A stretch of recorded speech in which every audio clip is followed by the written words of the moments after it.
Dad, please just come. Security? A man just walked in. He looks dangerous. Please hurry. She was standing in the corner of the cafeteria, phone pressed to her ear, trying not to let anyone see her cry. "Dad, please just come." 20 minutes later, the doors opened, and every conversation in that room stopped. A man in a leather vest, patches worn soft by decades of road, walked straight toward the front counter. The manager took one look at him, the beard, the boots, the club colors, and did something she would spend the rest of her life regretting. She reached for the phone and called security. She thought she was removing a threat. She had no idea she'd just invited the one person who could destroy everything she'd been hiding. Watch what happens next. Before we get into this one, I'd love to know where in the world you're watching from. Drop your city and state in the comments so I can say hello. And while you're down there, this is a story about a man everyone judged the second he walked through the door. If you believe people deserve to be known before they're judged, hit that subscribe button and stay with me, because what happens in this cafeteria is something you are not going to forget. Some people carry their whole life in the way they hold a coffee cup. If you had walked past the far corner table of that university dining hall on a gray Tuesday morning, you might not have noticed her at all. Just another student, hunched over a second-hand laptop, a chipped mug of the cheapest coffee cooling beside her elbow. You would have had no reason to look twice. But if you had, you might have seen it. The way she wrapped both hands around that mug like it was the only warm thing she owned. The way her eyes moved across the screen with a focus that bordered on desperation. Her name was Emily. She was 20 years old, and she had already learned things about the world that most people twice her age still refuse to believe. Emily was a scholarship student, the first in her family to ever set foot inside a university. Not the first to be smart enough. Her mother had been sharper than anyone she'd ever met, sharp enough to work 3 jobs and still check homework at midnight, but the first to be given the chance. And Emily understood, in the marrow of her bones, that a chance was not the same thing as a guarantee. A chance was something you could lose. So she guarded hers the way you guard a candle in a strong wind, cupping your hands around it, leaning your whole body in, terrified of the smallest gust. She worked 2 jobs on campus. In the early mornings, before most of her classmates had cracked their eyes open, she shelved returns in the university library, pushing a squeaking cart through silent aisles under buzzing fluorescent lights. In the evenings, after her last lecture, she scanned ID cards at the recreation center front desk, smiling at athletes who never once learned her name. Between those 2 jobs and a full course load, sleep became a luxury she rationed like everything else. And she rationed everything. That was the word that lived at the center of Emily's life. Rationing. She kept a running tally in her head, always, a quiet arithmetic that never switched off.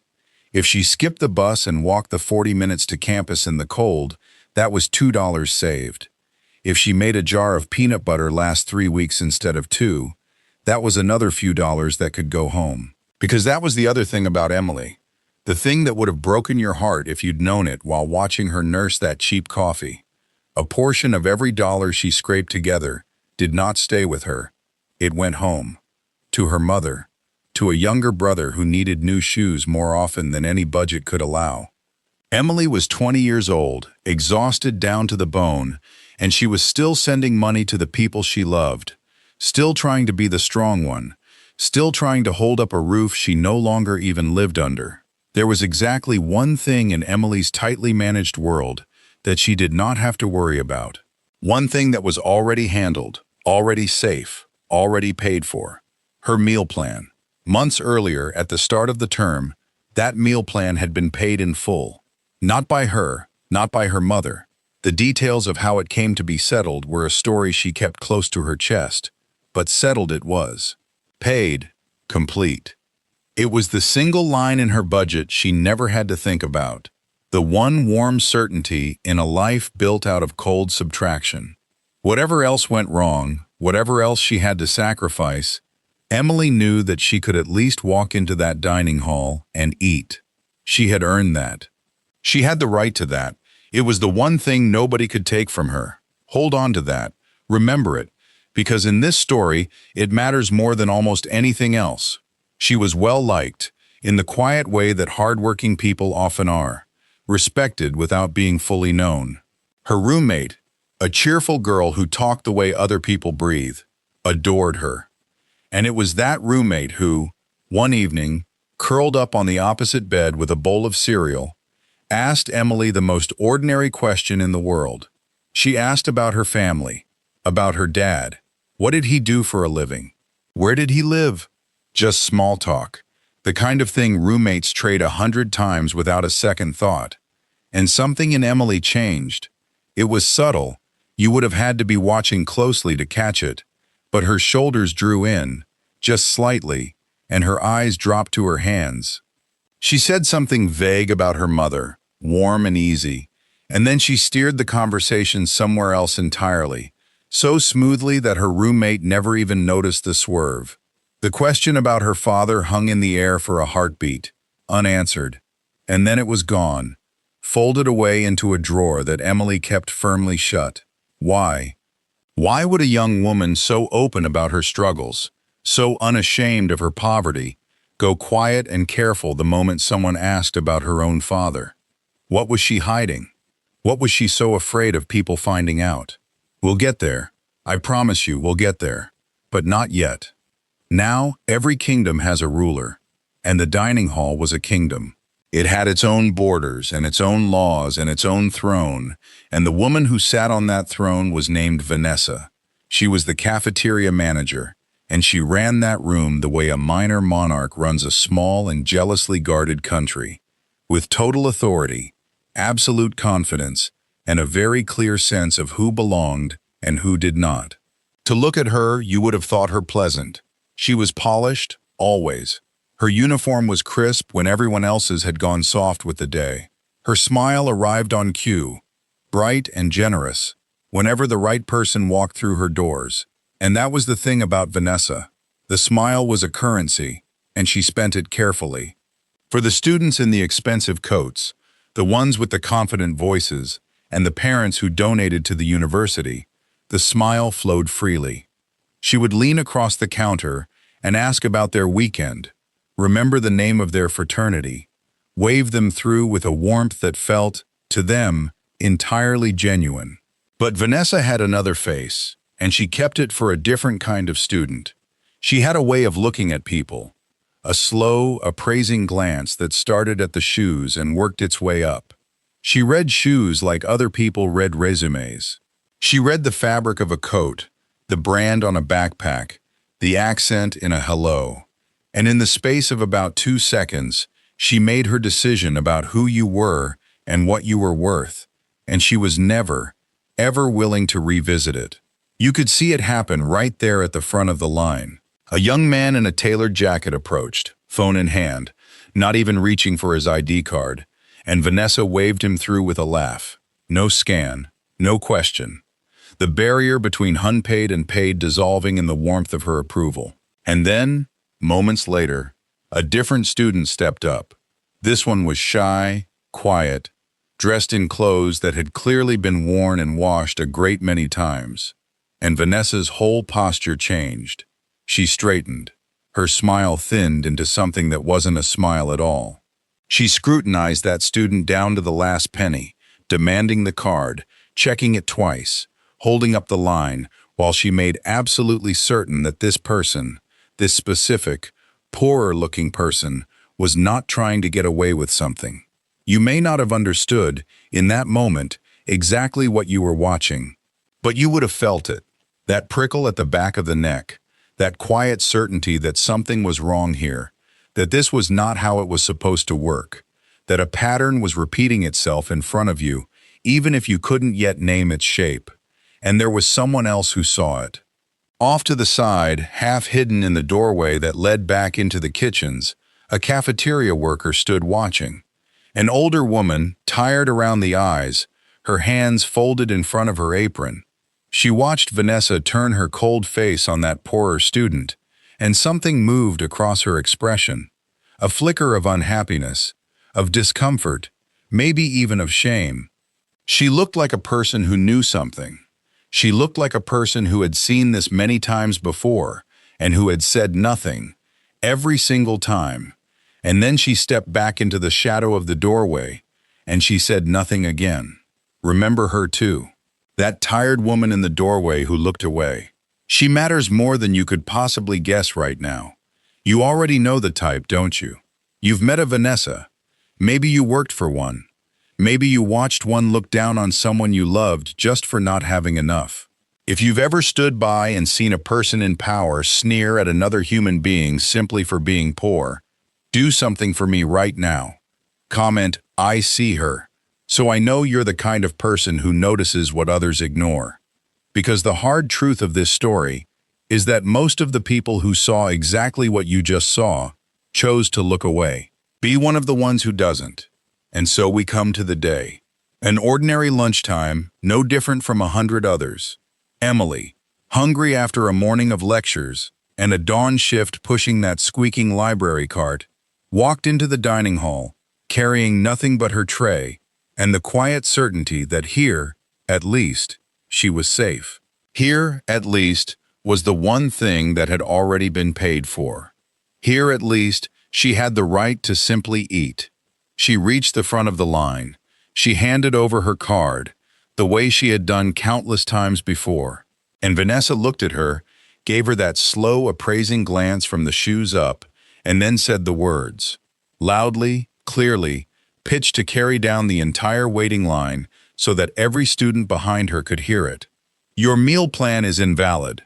Emily's stomach dropped, because she knew. She knew it was paid. And she knew it, with the same certainty that she knew her own name. It had been settled months ago, in full, and there was no possible way on earth that it was invalid. And yet there stood Vanessa, arms folded, her chin lifted, announcing to a room full of Emily's peers that this scholarship girl was trying to eat food she hadn't paid for. The heat rose in Emily's face, eyes turned toward her. Someone in the line shifted, uncomfortable, and Emily, proud, disciplined, exhausted Emily, who had never in her life taken a thing she hadn't earned, felt every ounce of that pride collapse under the weight of the humiliation. She could have fought. She wanted to, but she was tired, and she was alone, and the eyes on her were so many, and Vanessa's certainty was a wall she did not have the strength to climb in front of all these people. So she did the thing that shame makes us do. She backed down. She mumbled something, took her empty tray, and walked out of that dining hall with her head down and her stomach empty. And the cruelest part, the part that should make your hands curl into fists, is this. It was not the first time. It was the third. 3 times now, Vanessa had done this to her. 3 times she had walked away hungry. She made it to the stairwell before she stopped. Alone now, out of sight, she pulled out her phone with hands that weren't quite steady, and she opened her banking app, and she checked. She checked because some small, stubborn voice inside her needed to be sure she wasn't losing her mind. And there it was, glowing on the screen. The meal plan. Active. Paid. In full. Exactly as she'd always known it to be. So why? Why did it keep getting canceled? Why? 3 separate times. Had a plan that was demonstrably, provably paid, been declared invalid the moment she stepped up to that counter? A computer can make a mistake once, maybe even twice, but 3 times, always the same student, always the same loud humiliation? That is not a glitch. That is not an accident. Something was wrong in that dining hall. Something deliberate. And Emily, standing alone in that stairwell staring at the proof in her own hand, was just beginning to sense the edge of it. She did not see what happened back inside. She did not see Vanessa, the moment Emily was gone, pick up her tablet. She did not see the manager's manicured finger move across the screen and tap a single quiet button.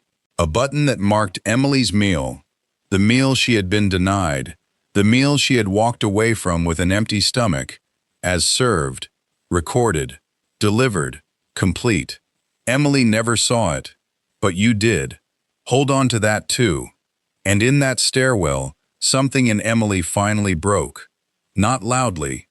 She didn't scream or cry out. The tears just came, hot and silent, sliding down her face as 2 years of holding everything together quietly gave way.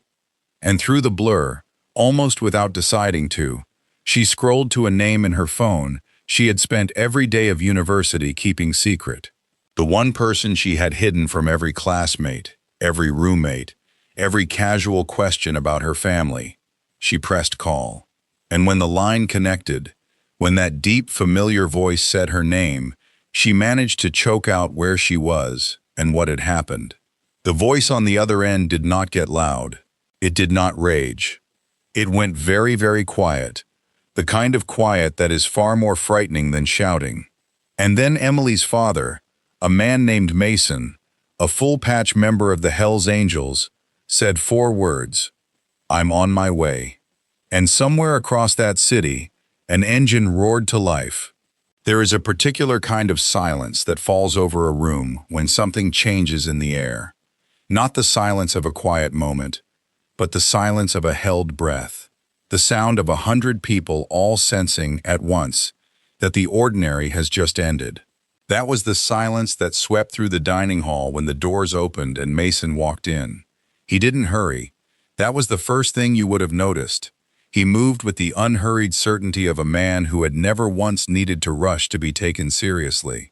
He was broad through the shoulders, weathered by decades of wind and road, and across his back he wore the colors, the leather vest, the patches worn soft with time, the unmistakable insignia of the Hells Angels.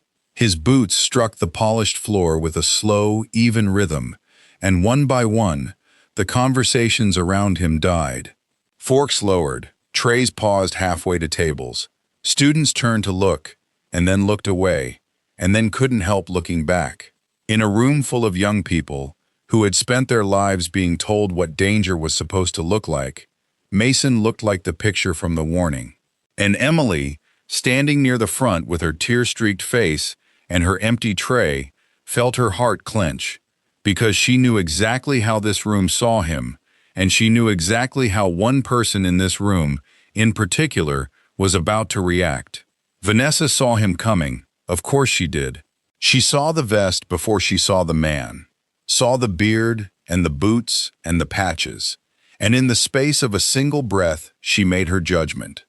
The same slow, appraising judgment she made about everyone, except this time it arrived at its verdict almost instantly. Here was a threat. Here was exactly the kind of person who did not belong in her kingdom, and she did not wait. She did not pause to wonder why this man had walked straight toward her counter, with his eyes fixed on the young woman standing beside it. Before Emily could open her mouth, before she could say a single word to explain that this was her father, that she had called him, that he had come because she was hurting, Vanessa spoke first, and she spoke loudly. She accused them, both of them. She announced, to the whole silent room, that the two of them were trying to steal food, that this was some kind of scheme, the scholarship girl and the biker, working together to cheat the dining hall. And her hand was already moving, already reaching for the phone at her station, already dialing campus security to have this dangerous man removed from her presence. And here is where the whole room braced itself, because every person watching knew what came next. They had seen it in 1,000 movies and heard it in 1,000 stories. You do not accuse a Hell's Angel of theft, loudly, in public, in front of his crying daughter, and expect calm. The students nearest the counter tensed. Someone stepped back. The air went tight with the expectation of an explosion. The raised voice, the slammed fist, the fury that a man like this was surely about to unleash. But Mason did not explode. Instead, slowly, deliberately, he reached up and took off his sunglasses. He folded them, one arm and then the other, with the quiet care of a man who was in no hurry whatsoever, and he tucked them into the front of his vest. And when he spoke, his voice was low and level and almost gentle. He said, "Ma'am, I'd like to see the transaction record. That's all." That was it.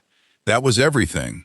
No threat, no anger, no looming over the counter. Just a simple, reasonable request, delivered by a mountain of a man who had every reason in the world to be furious and had chosen, instead, to be calm. And it landed harder than any shout ever could. You could feel the release move through the room, the held breath letting go. But it was a strange kind of release, because it left something behind. It left the students staring at this man with a dawning confusion, because he was not the story they had been told. The vest said one thing, the man said another, and in the gap between those two things, something began to shift in that dining hall that no one could quite name yet. Let's sit with that for a second, you and I, because I want you to really see what's happening here. Here is a man being judged for a vest, standing perfectly calm, asking one simple question, while a woman in a crisp uniform calls security on his crying daughter over food that was already paid for. If you believe that a person's character is not decided by what they wear, if you believe that what's inside a human being matters more than the picture on the outside, then hit that subscribe button right now. Because I promise you, the people who judge others on sight, the Vanessas of this world, they never will. Prove you're not one of them. Campus security arrived fast. 2 officers pushed through the doors, and you could see it in the way they moved. They had been told there was a dangerous biker causing a disturbance, and they had come ready for one. Their eyes swept the room, hunting for the threat, for the raised voice, for the confrontation they'd been dispatched to shut down. And what they found instead stopped them in their tracks. They found a big man in a leather vest standing quietly at the counter, with his hands visible and his voice calm, saying nothing more inflammatory than a request to see a payment record. They found no disturbance at all, just a manager, red in the face, and a man who was the very picture of restraint. The officers exchanged a glance. This was not the scene they'd been promised. And in that small disconnect, the first crack appeared in Vanessa's certainty. Because Vanessa had expected the officers to simply remove him. That was how it was supposed to go. She points, she accuses, and the problem is carried out the door. But the officers didn't move to remove anyone. They hesitated. And into that hesitation, Mason spoke again, still calm, still reasonable. He suggested, simply, that someone pull up the payment record on the system.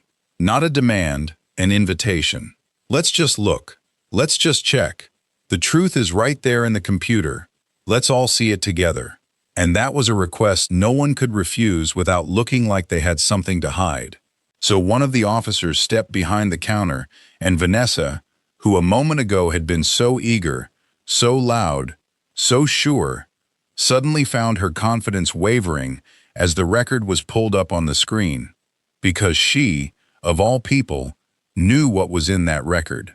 The meal plan came up first, active, paid, in full. Exactly as Emily had known, exactly as she had seen with her own eyes in that stairwell.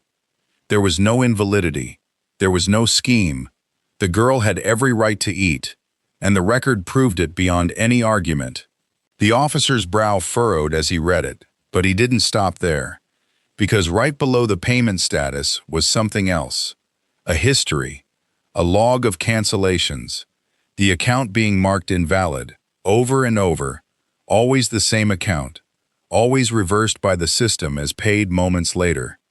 And every single one of those cancellations was stamped with a login. One login, the same login, every time. Vanessa's. The officer leaned closer to the screen, and the frown deepened, and he said half to himself, "That's odd. Odd. Such a small word for the thing that was beginning to come into focus. Because now, if you were watching, the pieces you'd been handed earlier started sliding toward each other. The way Vanessa had scrutinized the poorer students down to the penny, while waving the wealthy ones through. The quiet tap on her tablet after Emily walked away hungry. It wasn't random. It was never random. There was a pattern here, deliberate and repeated, and for the first time it was showing itself in cold data on a lit screen, in front of witnesses, where Vanessa could not simply announce it away. And that changed everything. Because Mason's restraint, his refusal to give Vanessa the angry biker she'd expected, had done something more powerful than any outburst could have. It had kept the room calm long enough for the truth to surface, and now that the truth had surfaced, other people in that dining hall began to find something they'd been missing for a long, long time. Courage. It started with one voice. A young woman, a few tables back, another scholarship student, stood up on unsteady legs. Her voice shook, but she said it anyway. It happened to me too. Her meal plan, declared invalid. Her, sent away hungry and humiliated, more than once, always by the same manager. And the moment she said it, the moment one person proved it was safe to speak, a second student rose, then a third. One after another they stood, and the stories poured out, each one an echo of the last. Denied, embarrassed, turned away in front of their peers, made to feel like thieves for wanting the food they had paid for. The dam broke, and it broke precisely because Mason had refused to become the villain the room expected.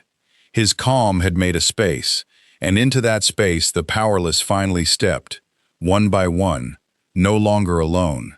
You could feel it move through the crowd like a current, the tide turning, the fear draining away, the quiet ones discovering they had a voice after all, and that there were more of them than any of them had known. If you had been in that room, would you have stood up too? Would you have found the courage to add your voice to theirs? If the answer is yes, if you believe you'd have stood shoulder to shoulder with those students, then comment, "I'd have spoken up." Let's see, right now, how many of us there really are. And then, into the rising noise of all those voices, something happened that brought the whole room to a hush. From behind the counter, from the doorway that led back into the kitchens, a figure stepped forward. It was the cafeteria worker, the tired older woman with the folded hands, the one who had watched all of this happen so many times and had said nothing every single time. She stepped out where everyone could see her, and the room went quiet because there was something in her face, something that had finally overcome the fear that had kept her silent for so long. She said, "There's something you all need to know." What she told them turned the whole story on its head, because this was never just cruelty. It was never just a mean-spirited manager with a prejudice against poor kids. It was a scheme, a deliberate, calculated operation that had been running for a long time, right under everyone's noses. Vanessa, she said, had been canceling the meal plans of the poorer students on purpose, not by accident. By design, she would mark their meals invalid, send them away hungry, and then record those very meals as served in the system anyway. The food that should have gone onto those students' trays never disappeared. It was simply logged as eaten, while the students who'd paid for it walked away with empty stomachs. And the food itself? The premium meals, the good ingredients, the quality supplies the university paid for? Vanessa was selling it, quietly, on the side, through private catering jobs, taking the food that belonged to those students and turning it into cash in her own pocket. That was the reason for the pattern. That was the reason she chose the students she chose. She didn't target the poor kids out of simple spite. She targeted them because they were the ones least likely to be believed. The scholarship students, the quiet ones, the ones without powerful parents or loud voices, they were the perfect victims, because who would take their word over hers? Suddenly every piece snapped into place. That quiet tap on the tablet after Emily left, that was the theft, happening in real time. The meal being marked served so the food could vanish into Vanessa's private catering. The selective scrutiny at the counter, that was victim selection. It had all been in front of you the entire time, and now you could see it whole. Not chaos, not mere unkindness, but a cold and organized machine for stealing food from the mouths of struggling kids and selling it for profit. The shock of it gave way to vindication, and the vindication burned quickly into anger.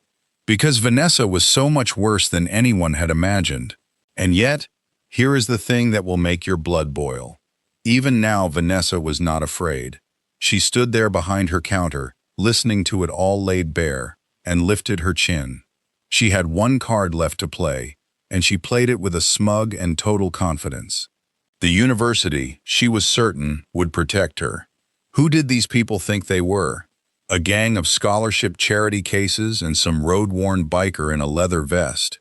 Against a manager the administration had trusted for years? She was sure of how this would end. Status would win. It always did.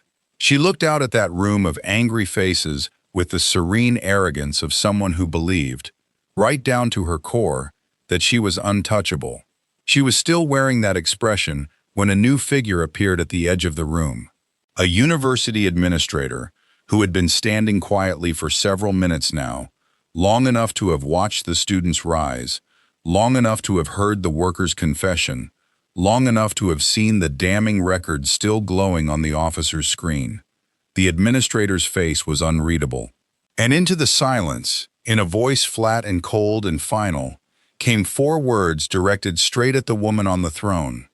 Vanessa, my office, now. And in that single instant, everyone watching saw it happen. The exact moment her certainty cracked, and the color drained from her face, and the smug confidence gave way to the first true flicker of fear. She had been so sure, and now, for the very first time, she wasn't. Behind the closed door of that administrator's office, the machine that Vanessa had built for years began to come apart, piece by piece. And there was nothing she could do to stop it, because a scheme like hers only works so long as no one looks. And now, everyone was looking. They started with the records. The same login history the security officer had frowned at on the counter screen was pulled up in full, and this time there was no crowd, no noise, no chance to talk over it, just the cold, patient testimony of data. Cancellation after cancellation, every one of them stamped with Vanessa's credentials, every one of them landing on the account of a scholarship student, every one of them followed moments later by the same account being marked as served. Paid, canceled, denied, served. The same impossible sequence, repeated dozens of times, across dozens of students, all traced back to one set of hands. And then came the part that turned suspicion into certainty. The catering invoices. Because Vanessa, like so many people who believe they will never be caught, had grown careless. Somewhere in her records were the private jobs, the events she'd quietly catered on the side, the premium food she'd promised to clients, food that matched, quantity for quantity, the meals she had logged as served but never actually served to anyone. The university paid for that food. The students were denied that food. And that food showed up, again and again, on the tables of Vanessa's private catering clients. The invoices didn't lie. The timestamps didn't lie. Lay the falsified serving records beside the catering orders beside the cancellation logs, and they lined up like 3 keys turning in the same lock. There was no innocent explanation. There was no version of this she survived. And it got worse for her still. Because as the students had spoken up in that dining hall, a fuller picture had emerged, and it wasn't only theft, it was threats. Vanessa had not simply canceled meals and hoped no one noticed. When students had questioned her, when a brave few had pushed back and asked why their paid plans kept failing, she had leaned on them, warned them, made it quietly clear that a scholarship could be a fragile thing, that a student who caused trouble might find their standing in question, that it would be wiser to stay quiet and stay hungry than to make an accusation they couldn't prove. She had used their own vulnerability as a weapon against them, and now those students, emboldened at last, put those threats on the record too. Intimidation, coercion, preying on the very fear that made them perfect victims in the first place. Every word they gave was another nail, and the case against her grew heavier by the minute. But here is the detail that makes this whole story turn. The twist tucked inside the ledger that no one saw coming, least of all Vanessa. Of all the accounts she had canceled, of all the students she had chosen, the single case that cracked the whole scheme wide open was Emily's. Emily, whom she had targeted specifically because of the man she assumed stood behind her. Because when Vanessa had sized up that quiet scholarship girl, she had made a calculation. This one, she'd decided, was safe. This one had no power, no powerful parents, no one who would come. And when Mason had walked through those doors in his leather vest, Vanessa's judgment had only hardened. A biker, of all things, a man the world was trained to fear and dismiss, a man no institution would ever take seriously over a respectable manager. She had looked at Emily and Mason and seen the two people least likely to be believed in all the world. And so she had struck at Emily loudly, carelessly, certain it would cost her nothing. She could not have been more wrong, because it was Emily's cancellation, the very one Vanessa had been so brazen about, the one she'd announced to a full room, the one that finally drove a hurting girl to pick up the phone. That became the exact digital fingerprint that convicted her. That was the case with a witness. That was the case with a father who came. That was the case where someone finally refused to walk away quiet and hungry, and pulled the single thread that unraveled the entire garment. Vanessa's prejudice had chosen her victims for their silence. And by pure poetic justice, that same prejudice had led her straight to the one victim who fought back, and who brought with him the one person willing to stand in a hostile room and simply, calmly, ask to see the truth. The woman who judged a book by its cover had picked, out of everyone, the exact story that would end her. The investigation didn't crawl after that. It accelerated. Each new piece slotted into place faster than the last, the evidence compounding, the timeline tightening, until there was simply nothing left to question and no reason left to wait. And so the moment arrived that this entire story had been building toward. They came to arrest her, and they walked her out, not through some private back exit, not quietly, not sparing her the sight of what she'd done. They walked her out through the dining hall, through the very kingdom she had ruled with such certainty, past the counter where she had stood and sized up the poor and the frightened, past the students she had stolen from, the ones she'd sent away hungry and humiliated, the ones she'd threatened into silence. They were all there now, watching, as the woman who had made them feel like criminals was led out in the custody of the officers she'd once summoned to remove someone else. And the room fell silent. But it was a different silence than the one that had greeted Mason. When he had walked in, the silence had been fear, the sharp, uncertain hush of a room that didn't know what was coming. This silence was something else entirely. This was the silence of justice landing. The silence of people watching a long, quiet wrong finally, publicly, undeniably set right. No one cheered, no one needed to. You could read the whole story in their faces, the disbelief giving way to relief, the years of swallowed humiliation finally lifting, the stunned recognition that this time, for once, the powerful person had not gotten away with it. Emily stood among them, her father beside her, and watched the woman who had reduced her to tears in a stairwell walk past in handcuffs. And Mason simply stood there, calm as he had been the whole time, having never once raised his voice, having never needed to. The vest that Vanessa had judged as a threat had, in the end, been the very thing that brought her down, not through violence, but through the quiet refusal of the man inside it to be anything other than fair and patient and true. They had called security on the wrong man. They had looked at a leather vest and a scholarship girl and decided they were the ones without power, and they had been so completely, catastrophically wrong. If you believe Vanessa got exactly what she deserved, if this moment feels like the justice you've been waiting the whole story to see, then hit that like button right now. Every single like is one more voice saying that scammers who prey on struggling kids do not get to win. Not here, not this time. But punishing the villain, satisfying as it was never the whole point. Because a story that ends only in someone's downfall leaves the wound open. And this story didn't stop at the arrest. It went further. It went toward repair. The university, faced with the full weight of what had happened under its own roof, did not look away. It made things right.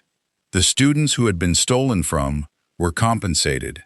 The meals they'd been denied, the money that had been taken from them in food and dignity, restored. But it went beyond simply returning what was owed. The entire food program, the machine that Vanessa had corrupted for her own profit, was placed under new management, new oversight, new safeguards, so that no manager could ever again quietly cancel a hungry student's meal and pocket the difference. The system that had failed those students for so long was rebuilt so that it could not fail them the same way again. And the woman in the kitchen doorway, the tired worker who had watched it all for so long and finally found the courage to step forward and say the words that broke the case open, she was not forgotten. She was not left exposed, punished for her honesty, or quietly pushed out the way whistleblowers so often are. She was protected, and she was thanked. Because in the end, it had taken two kinds of courage to set this right. The outsider, who walked in and refused to be provoked, and the insider, who finally refused to stay silent. Without her, the pattern might have stayed buried in the data forever. She had carried that secret and that guilt for a long time, and when it mattered most, she put it down and told the truth. And the truth, at last, was honored. You could feel the warmth returning to that dining hall in the days that followed. The fear was gone. The students who had once dreaded the counter now walked up to it without flinching. Something that had been broken for a very long time had finally been mended, not just patched over, but genuinely, structurally repaired. And in the middle of all that healing stood a young woman and her father, and the last and most important part of this story belonged to them. Because do you remember, all the way back at the beginning, the question we couldn't answer? The roommate who asked about Emily's father, and the way Emily went quiet and careful and changed the subject? For 2 years, Emily had hidden Mason. Not because she didn't love him, she loved him more than anyone in the world, but because she was afraid. Afraid of exactly the judgment that Vanessa had shown the moment he walked through those doors. Afraid that the sight of the vest, the patches, the beard, would make people decide who she was before they ever bothered to know her. She had carried that fear like one more thing to ration, one more secret to guard. She had let the world's prejudice make her ashamed of the best man she knew. And standing in that dining hall, watching everything her father had done, the calm, the patience, the refusal to become the monster the room expected, the quiet strength that had given a whole room of frightened students their voice, Emily finally understood the things she should have known all along. His appearance had never once defined his character. The vest was not who he was. It was just what he wore. Who he was the man who dropped everything the moment his daughter cried, who walked into a hostile room without fear, who stood for what was right without ever raising a hand. That was her father. And she was done, forever, being ashamed of him. So she did the thing she had never let herself do. In front of the classmates she had hidden him from, in front of everyone, she turned to the students around her, and she introduced him, proudly, out loud, her voice steady and clear. "This is my father. This is Mason." And there was no fear in it anymore, only pride. And the story did not even end there, because Mason's motorcycle club, the very brotherhood the world was so quick to fear, stepped forward to do what Vanessa never would have imagined possible. They funded meals for struggling students. They funded scholarships for kids fighting the same uphill battle Emily had fought. The men in the leather vests, the ones judged on sight and written off as danger, became the ones who made sure no student on that campus would ever again go hungry the way those students had. The very thing Vanessa had seen as a threat, the vest, the club, the biker at the door, became the thing that fed the very kids she had tried to starve. There is no justice more complete than that. Emily learned something that day that most people spend a lifetime failing to understand. That the person everyone judged was the one who showed up. That the man the whole room feared was the only one who came to help. If you have ever been judged for how you look, written off before anyone bothered to know your heart, or if, watching this, you found yourself wishing you had a father like Mason standing in your corner, then comment, "Judged wrong." I want to hear from you. And subscribe, because this channel is full of stories exactly like this one. Stories where the people the world writes off turn out to be the heroes all along. I read every single comment, and truly, I'm glad you stayed with me all the way to the end.